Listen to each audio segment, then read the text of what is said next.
Hello అండి, very good evening. So KNR university of health sciences మనకి ఒక notification release చేసింది. ఆ నోటిఫికేషన్ ఏంటి అని అంటే, admission into nurse practitioner in midwifery post basic diploma programme through computer based online entrance test for the year 2026-27. So ఎవరైతే NPM course చేయాలనుకుంటున్నారో, NPM అంటే nurse practitioner in midwifery post basic diploma అనమాట. So ఈ course చేయాలనుకునే వాళ్ళు ఈ entrance exam రాయాల్సి ఉంటుంది. సో ఆ ఎంట్రన్స్కి సంబంధించినటువంటి నోటిఫికేషన్ అనమాట ఇది. సో దీనికి అప్లై చేయాలి అని అంటే మీరు 8వ తారీఖు ఆగస్టు ఉదయం 10 గంటల నుంచి 17వ తారీఖు ఆగస్టు సాయంత్రం 5 గంటల వరకు టైం ఉంటుందన్నమాట. సో మీరు ముందుగా దీన్ని ఆన్లైన్లో అప్లై చేయాల్సి ఉంటుంది. ఆ తర్వాత ఆన్లైన్ అప్లికేషన్ని ప్రింట్అవుట్ తీసుకొని పోస్ట్లో కూడా పంపించాల్సి ఉంటుందన్నమాట. ఓకే, సో దానికి సంబంధించినటువంటి కంప్లీట్ ఇన్ఫర్మేషన్ అంతా కూడా నేను మీకు ఇప్పుడు ఈ వీడియోలో మనం డిస్కస్ చేద్దాము. సో మొత్తం నోటిఫికేషన్లో ఏముంది, ఎలిజిబిలిటీ ఏంటి, ఫీజు ఎంత పే చేయాలి, అండ్ అప్లికేషన్ ప్రొసీజర్ ఏంటి, కంప్యూటర్ బేస్డ్ టెస్ట్ ఎలా ఉంటుంది, దానికి సంబంధించి ఎన్ని మార్కులు ఉంటాయి, ఇట్లాంటివన్నీ కూడా కంప్లీట్ గైడ్ అనమాట. ఇది మీకు ఈ ఒక్క వీడియో చూస్తే చాలు, దీనికి సంబంధించిన కంప్లీట్ ఇన్ఫర్మేషన్ మీకు తెలుస్తుందన్నమాట. ఓకే, సో డేట్స్ చూసుకున్నారు కదా, ఆగస్ట్ 8 నుంచి అంటే రేపు మార్నింగ్ నుంచి 17th ఆగస్ట్ వరకు ఈవినింగ్ 5 o'clock వరకు టైం ఉంది. సో ఈ టైంలో మీరు రిజిస్ట్రేషన్ అయితే చేయాల్సి ఉంటుందన్నమాట. సో దానికి సంబంధించి మరి ప్రింట్అవుట్ తీసి ఆ ప్రింట్అవుట్ని మరి ఎప్పుడు పంపించాలి, ఎలా పంపించాలి, ఈ డీటెయిల్స్ అన్ని కూడా దాంట్లో తెలుసుకుందాము. సో ముందుగా రిజిస్ట్రేషన్ ఫీజు ఎంత ఉంటుంది అని అంటే, ఓసీ బీసీ క్యాండిడేట్స్ అయితే 4,000 రూపీస్ పే చేయాల్సి ఉంటుంది. అదే ఎస్సీ ఎస్టీ క్యాండిడేట్స్ అయితే 3,000 రూపీస్ రిజిస్ట్రేషన్ ఫీజు పే చేస్తే సరిపోతుంది. రైట్, ఇక మనకి ఎలిజిబిలిటీ కండిషన్స్ వచ్చేసి నేషనాలిటీ అండ్ డొమిసిల్, ఇప్పుడు ఇండియన్స్ అయి ఉండాలి. అదేవిధంగా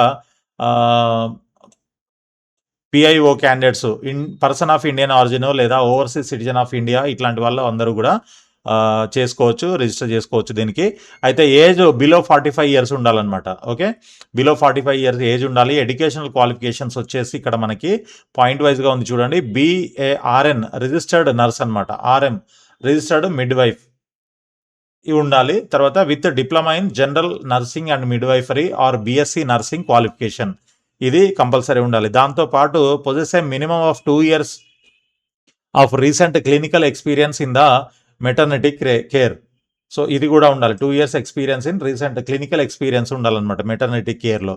దాంతోపాటు only in service candidates are eligible for admission and will be receiving their regular salary. ఎవరైతే ఇన్ సర్వీస్లో ఉన్నారో వాళ్ళు మాత్రమే, అంటే శాలరీ తీసుకుంటున్న రెగ్యులర్గా శాలరీ తీసుకుంటున్నటువంటి వాళ్ళు మాత్రం దీనికి ఎలిజిబుల్ అనమాట. ఓకే, దాని తర్వాత all candidates should be Indian national and should satisfy local candidate status as per GOMS number 150. So ఇంకొక నోట్ ఏమి ఇచ్చారంటే ఇక్కడ, the candidates in order to practise midwifery during the period of training has to obtain temporary or transfer registration RN and RM in the respective state where the candidate is enrolled in the NPM program. మీకు ఈ NPM programme చేసేటప్పుడు మీరు need to obtain temporary registration. Okay, ట్రైనింగ్లో ఆ టైంలో మీరు ఎక్కడైతే job చేస్తున్నారో అక్కడ నుంచి టెంపరరీ రిజిస్ట్రేషన్ అనేది తీసుకోవాల్సి ఉంటుంది, అంటే పర్మిషన్ తీసుకోవాల్సి ఉంటుంది అనమాట. The candidate in order to practise midwifery during the period of training has to obtain temporary transfer చేయించుకోవడం కానీ, లేదంటే టెంపరరీగా తీసుకోవడం కానీ, లీవ్ తీసుకోవడం అట్లాంటివి ఏదైనా in the respective state where the candidate is enrolled in the NPM programme. So అదొకటి note అయితే ఉందన్నమాట. దాంతోపాటు selection of candidates shall be based on entrance test score and interview score.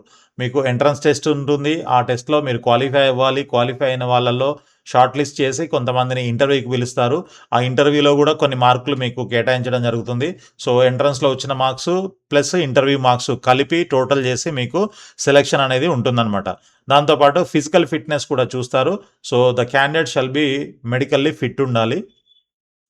Next వచ్చేసి ఎంట్రన్స్ టెస్ట్ సెంటర్ ఎక్కడ ఉంటుందనంటే మీకు entrance exam ఏమో August 30వ తారీఖు ఉంటుంది. అదేవిధంగా సెంటర్ వచ్చేసి హైదరాబాద్లో ఉంటుంది. ఓకే, ఇది ఒకటి గుర్తుపెట్టుకోండి. తర్వాత డౌన్లోడ్ ఆఫ్ హాల్ టికెట్స్ 26 తారీఖు నుంచి ఆగస్ట్ 26 నుంచి మీ హాల్ టికెట్స్ డౌన్లోడ్ చేసుకోవచ్చు. దానికి సంబంధించిన లింక్ కూడా ఇదే వెబ్సైట్లో కేఎన్ఆర్ వెబ్సైట్లో ప్రొవైడ్ చేయడం జరుగుతుంది. తర్వాత ఎగ్జామ్ ఎప్పుడు ఉంటుందనంటే ఆగస్టు 30వ తారీఖు ఉంటుంది. మధ్యాహ్నం 2:30 నుంచి 4 గంటల వరకు ఎగ్జామ్ అయితే ఉంటుంది. బట్ మీరు రిపోర్ట్ చేయాల్సింది బిఫోర్ 1:30 PM మీరు రిపోర్ట్ చేయాల్సి ఉంటుంది అనమాట. ఓకే, సెంటర్లో. లేకపోతే ఆ తర్వాత లేట్ అవుతే మిమ్మల్ని రానివ్వరు. ఇకపోతే మనకి availability of online application from 8th August నుంచి 17th ఆగస్ట్ వరకు ఉంటుంది. తర్వాత last date for submission of filled in application along with the enclosures to the head of the department. ఇది 18th వరకు మీరు సబ్మిట్ చేయాల్సి ఉంటుంది. ఇది సబ్మిట్ చేయాలి అని అంటే మీరు పోస్ట్లో పంపించచ్చు. అంటే రేపటి నుంచి స్టార్ట్ అవుతుంది కాబట్టి రేపు రిజిస్టర్ చేసి ప్రింట్అవుట్ తీసి వాటిని అటెస్ట్ చేయించి వాటిని పోస్ట్లో పంపించుకోవచ్చు. లేదు అని అంటే 18th రోజు మీరు సబ్మిట్ చేశారు అని అంటే ఇమీడియట్గా ప్రింట్అవుట్, దాంతోపాటు ఆ సర్టిఫికేట్స్ అన్ని ఎంక్లోజర్స్ పెట్టి అటెస్టేషన్ అదంతా చేపించి మీరు పర్సనల్గా వెళ్ళి ఈ అడ్రస్లో సబ్మిట్ చేయాల్సి ఉంటుంది. ఎందుకంటే 18th last date. Okay, 17th online రిజిస్ట్రేషన్కి లాస్ట్ డేటు, 18th ఏమో పర్సనల్గా వెళ్ళి అంటే మీరు ఫిజికల్ అప్లికేషన్ సబ్మిట్ చేయడానికి 18వ తారీఖు లాస్ట్ డేటు. ఇక మీకు హాల్ టికెట్లు 26 తారీఖు నుంచి అవైలబుల్గా ఉంటాయి వెబ్సైట్లో. ఎగ్జామ్ ఏమో 30 తారీఖు 2:30 నుంచి 4 గంటల వరకు, రిపోర్టింగ్ టైం 1:30. ఇక అనౌన్స్మెంట్ ఆఫ్ ఎగ్జామ్ రిజల్ట్ తర్వాత చెప్తారంట. Date of first phase of counselling తర్వాత చెప్తారు. కౌన్సిలింగ్ కూడా ఉంటుంది దీనికి. తర్వాత date of second phase counselling అది కూడా తర్వాత చెప్తారంట. కమెన్స్మెంట్ ఆఫ్ క్లాసెస్ కూడా తర్వాత చెప్తామంటున్నారు. క్లోజర్ ఆఫ్ అడ్మిషన్ కూడా తర్వాత చెప్తారంటారా. ఇవన్నీ కూడా డేట్స్ ఏమీ ఫిక్స్ కాలేదు కాబట్టి తర్వాత చెప్తారు. సో హెల్ప్ డెస్క్ నంబర్స్ వచ్చేసి ఇక్కడ ఉన్నాయి. టెక్నికల్ ప్రాబ్లమ్స్ ఏమన్నా ఉంటే ఈ నెంబర్లో, లేదు ఎలిజిబిలిటీ రెగ్యులేషన్స్ అయితే ఈ నెంబర్లో, ఆర్ టెక్నికల్ ప్రాబ్లమ్స్కి ఈమెయిల్ కూడా ఇవ్వడం జరిగింది. ఈమెయిల్లో కూడా మీరు సబ్మిట్ చేయొచ్చు అనమాట. ఇక ఇది మనకి నోటిఫికేషన్లో ఉన్నటువంటి డీటెయిల్స్ ఇవి ఇప్పటి వరకు చూసినవి. ఇకపోతే మనకి ప్రాస్పెక్టస్లో ఇంకా డీటెయిల్స్ చాలా ఉన్నాయి. సో కొన్ని ఇప్పుడు మనం చూసినవి కాకుండా ఇంకా ఎక్స్ట్రా డీటెయిల్స్, ఇంపార్టెంట్ డీటెయిల్స్ ఏవైతే ఉన్నాయో అవి మాత్రమే కవర్ చేద్దాం. ఇంకా ఏమైనా మిస్ అయితే మీరు ఈ ప్రాస్పెక్టస్ని గోత్రూ అవ్వండి. దాంట్లో మీకు కావాల్సిన ప్రతి ఇన్ఫర్మేషన్ అయితే ఉంటుంది. సో నేను ఆల్రెడీ కవర్ చేసినవి కాకుండా అవి స్కిప్ చేస్తుంటాను. ఇదిగోండి ఇలాంటివన్నీ ఇప్పుడే చూసాం కదా, ఇదంతా డేట్స్ ఇవన్నీ కూడా అది అయిపోయింది. తర్వాత రెగ్యులేషన్స్, నంబర్ ఆఫ్ సీట్స్ తర్వాత చెప్తారంట. నెక్స్ట్ ఎలిజిబిలిటీ ఆల్రెడీ మనం చూసాము, 45 years బిలో ఉండాలి. తర్వాత ఇవన్నీ ఉండాలి. ఓకే, తర్వాత డౌన్లోడ్ ఆల్ టికెట్స్ ఇవన్నీ కూడా అయిపోయాయి. రిజర్వేషన్స్ మీ అందరికీ తెలుసు. ఎస్సీకి ఎంత, ఎస్టీకి ఎంత, ఎస్సీలో గ్రూప్స్ ఉంటాయి. ఇవన్నీ కూడా మీ అందరికీ తెలిసినవే కదా. బీసీలో కూడా మళ్ళీ గ్రూప్స్ ఉంటాయి. అవన్నీ కూడా తెలిసినవి కాబట్టి వాటి గురించి కూడా మనం ఇప్పుడు అవసరం లేదు. సర్టిఫికేట్ ఆఫ్ క్యాస్ట్ తెచ్చుకోవాల్సి ఉంటుంది ఎంఆర్ఓ ఆఫీస్ నుంచి. మీరు ఎప్పుడో పాతవి తీసుకొని ఉంటారు. ఎస్సీ వాళ్ళు అయితే గ్రూప్ 1, గ్రూప్ 2, గ్రూప్ 3 డివైడ్ అయింది కాబట్టి లాస్ట్ ఇయర్ నుంచి అవి కొత్తగా తెచ్చుకోవడానికి ప్రయత్నం చేయండి. 15% ఎస్సీకి ఉంటుంది. అయితే మరి దీంట్లో ఎస్సీ అన్నారు కానీ ఎస్సీ గ్రూప్స్ అయితే మెన్షన్ చేయలేదు. మరి మెన్షన్ చేస్తారా? చేశారు. ఇక్కడ చూడండి, SC 1% of seats shall be reserved for group 1, 9% shall be group 2, 5% group 3కి అని చెప్పేసి ఇచ్చారు. ఒకవేళ మీ క్యాస్ట్ సర్టిఫికేట్లో, ఎస్సీ వాళ్ళకి చెప్తున్నాను, మీ క్యాస్ట్ సర్టిఫికేట్లో గ్రూప్స్ అనేవి లేకపోతే మీరు వెళ్ళి మళ్ళీ కొత్తగా అప్లై చేసుకోండి. మీ సేవలో గ్రూప్ అనేది ఉండాలి అనమాట కంపల్సరీ. ఓకే, గ్రూప్ ఉన్నట్లయితే మీరు ఏ గ్రూప్, ఎస్సీలో ఏ గ్రూప్ కిందకి వస్తారో అనేది అక్కడ డిసైడ్ చేసి దాని ప్రకారంగా రిజర్వేషన్స్ అనేవి అప్లై చేయడం జరుగుతుంది అనమాట. ఓకే, తర్వాత caste certificate, reservation in favour of the local candidates, ఇది అందరికీ తెలిసిందే లోకల్ క్యాండిడేట్స్. తర్వాత డ్యూరేషన్ ఆఫ్ ద కోర్సు మీకు 18 months ఉంటుందన్నమాట. ఇప్పుడు మనం ఏదైతే కోర్సు గురించి ఎంట్రన్స్ రాయాలనుకుంటున్నామో దానికి సంబంధించి ఆ కోర్సు 18 నెలలు ఉంటుంది. నెక్స్ట్ వచ్చేసి అప్లికేషన్స్ 8th నుంచి 17th వరకు ఆన్లైన్ అప్లికేషన్స్ ఉంటాయి. తర్వాత procedure of filling online application and procedure for online payment, ఇదంతా కూడా ఇక్కడ debit card, credit card, net బ్యాంకింగ్తో మీరు పే చేయొచ్చు. ఏదైతే 4,000 ఓసీ బీసీలకి 4,000, ఎస్సీ ఎస్టీలకి 3,000 ఉంది కదా అది. తర్వాత అప్లికెంట్ ఈజ్ నాట్ రిఫండబుల్, ఇది నాట్ రిఫండబుల్ అనమాట fee. Read notification, prospectus, regulations carefully. ఆ తర్వాత అన్నీ ఓకే అనుకుంటేనే మీరు ప్రొసీడ్ అవ్వండి. ఆన్లైన్లో ఒకసారి పేమెంట్ చేసిన తర్వాత మళ్ళీ రిటర్న్ రావని చెప్తున్నారు. So keep the following documents during the posting of data through online. SSC certificate, తర్వాత ఇంటర్మీడియట్ సర్టిఫికేటు, తర్వాత స్టడీ సర్టిఫికేట్ ఆఫ్ జీఎన్ఎం లేదా పోస్ట్ బేసిక్ నర్సింగ్ కోర్సు, తర్వాత study certificate of BSc nursing course, all marks memos BSc nursing or post basic BSc nursing. దాని తర్వాత scanned photo 80 KB లోపల ఉండాలి. Scanned signature, category certificate if applicable, council registration certificate if applicable, credit card, debit card ఇవన్నీ కూడా దగ్గర పెట్టుకొని మీరు registration start చేయండి అని చెప్తున్నారు. తర్వాత రిజిస్ట్రేషన్ ప్రాసెస్ చేయడానికి మీకు స్క్రీన్స్ ఎలా ఉంటాయనేది కూడా ఇక్కడ మీకు కొన్ని స్క్రీన్స్ ఇవ్వడం జరిగింది. ఇలా మీకు రిజిస్ట్రేషన్ పర్సనల్ ఇన్ఫర్మేషన్ ముందుగా పే చేయాల్సి అదే మన మన ఎంటర్ చేయాల్సి ఉంటుంది. దాని తర్వాత correspondence address, contact details, next payment details, declaration ఇవన్నీ కూడా మీకు దాంట్లో అప్డేట్ చేయాల్సి ఉంటుంది. తర్వాత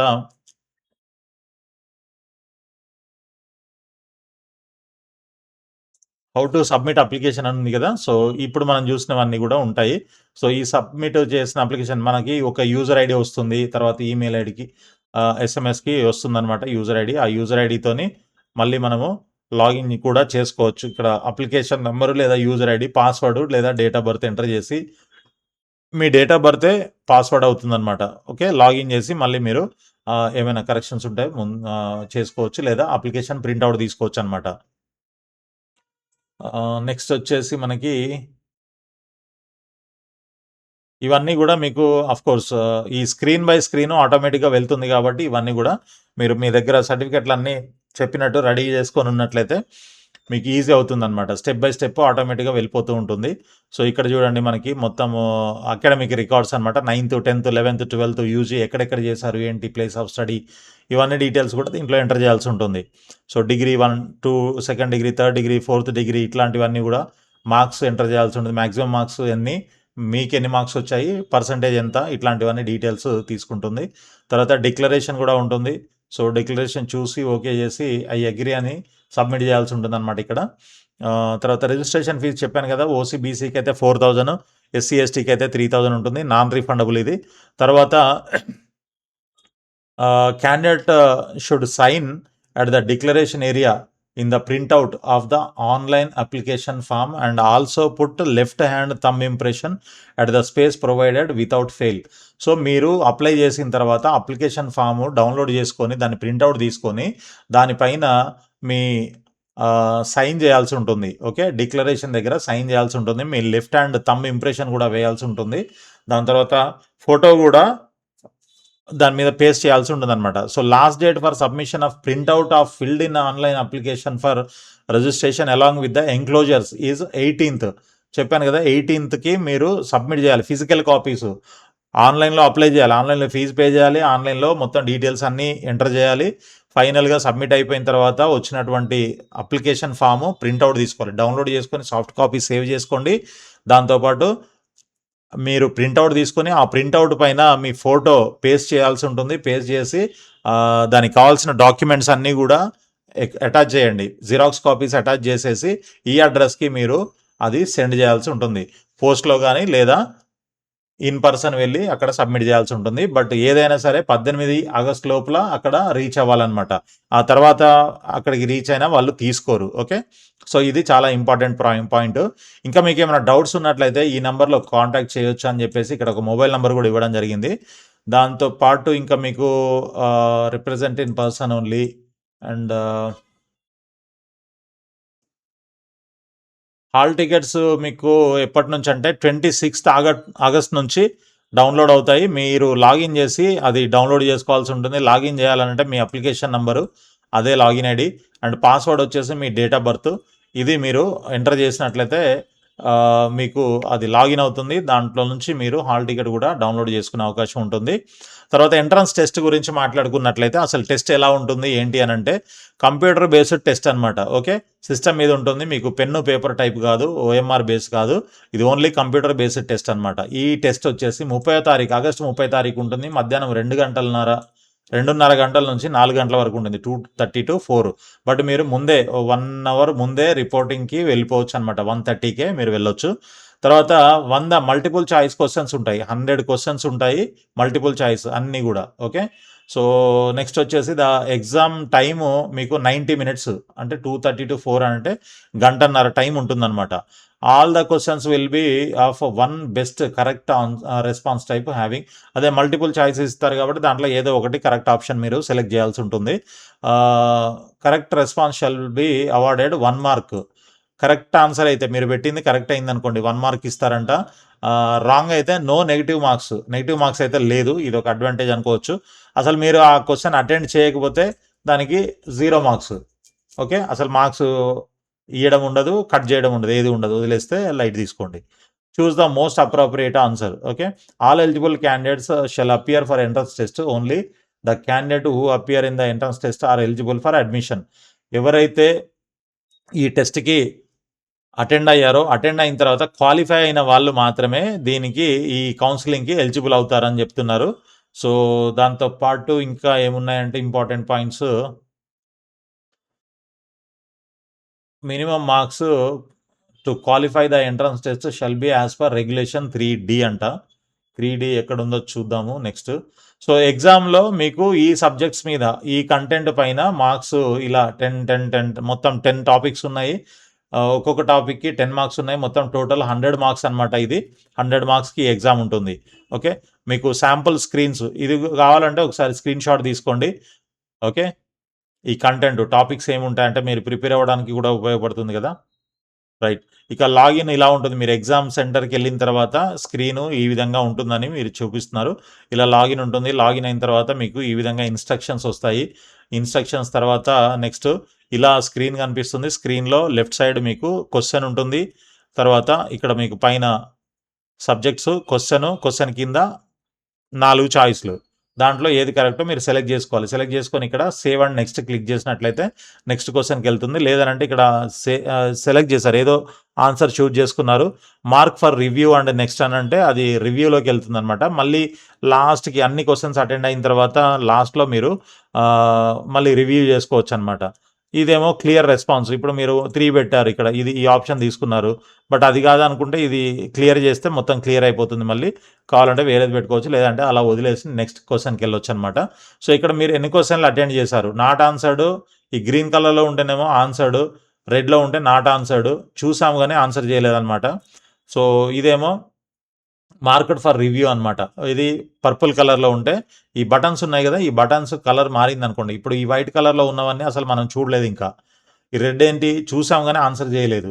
ఫర్ ఎగ్జాంపుల్ గ్రీన్లో ఉందనుకోండి, చూసాము ఆన్సర్ చేసాము. పర్పుల్లో ఉందనుకో, చూసాము మార్క్ చేసాము, బట్ రివ్యూ చేయడం కోసం పెట్టాము దాన్ని. అలా మీరు ఈ బటన్స్ని చూసి అర్థం చేసుకోవచ్చు అనమాట. So entrance test, general instructions, dos and don'ts ఇవన్నీ కూడా మీరు ఒక్కసారి చదవండి. ప్రతిదీ కూడా, అంటే ఇవన్నీ కూడా చదువుకుంటూ వెళ్తే నేను వీడియో చాలా లెంత్ అవుతుంది. ఇప్పటికే చాలా ఎక్కువ టైం అయింది. చాలామంది స్కిప్ చేసుకుంటూ చూస్తున్నారు అనుకుంటా.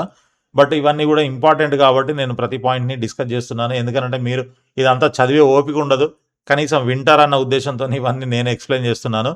So basis for preparation of merit list, ముందుగా మీకు ఎంట్రన్స్ ఎగ్జామ్లో వచ్చినటువంటి మార్క్స్ని బట్టి ఈ మెరిట్ లిస్ట్ అనేది తయారు చేస్తారు. దాంట్లో మెరిట్లో ఎంతమంది ఉన్నారో క్వాలిఫై అయిన వాళ్ళని ఇంటర్వ్యూకి కాల్ఫర్ చేస్తారు. ఇంటర్వ్యూలో కొన్ని మార్క్స్ ఉంటాయి. ఆ మార్క్స్ వచ్చిన తర్వాత ఆ ఇంటర్వ్యూ మార్క్స్ ప్లస్ ఎగ్జామ్లో వచ్చినటువంటి మార్క్స్ టోటల్ చేసి దాన్ని బట్టి మీకు సెలెక్షన్ ప్రాసెస్ అయితే ఉంటుందన్నమాట. Okay, so competent authority quota ఇదంతా కూడా ఈ విధంగా ఉంటుంది. తర్వాత పవర్స్ ఆఫ్ సెలెక్షన్ కమిటీ, తర్వాత వేకెన్సీ ఎన్ని ఉన్నాయి ఏంటి అనేది ప్రస్తుతానికైతే తెలియదు మనకి.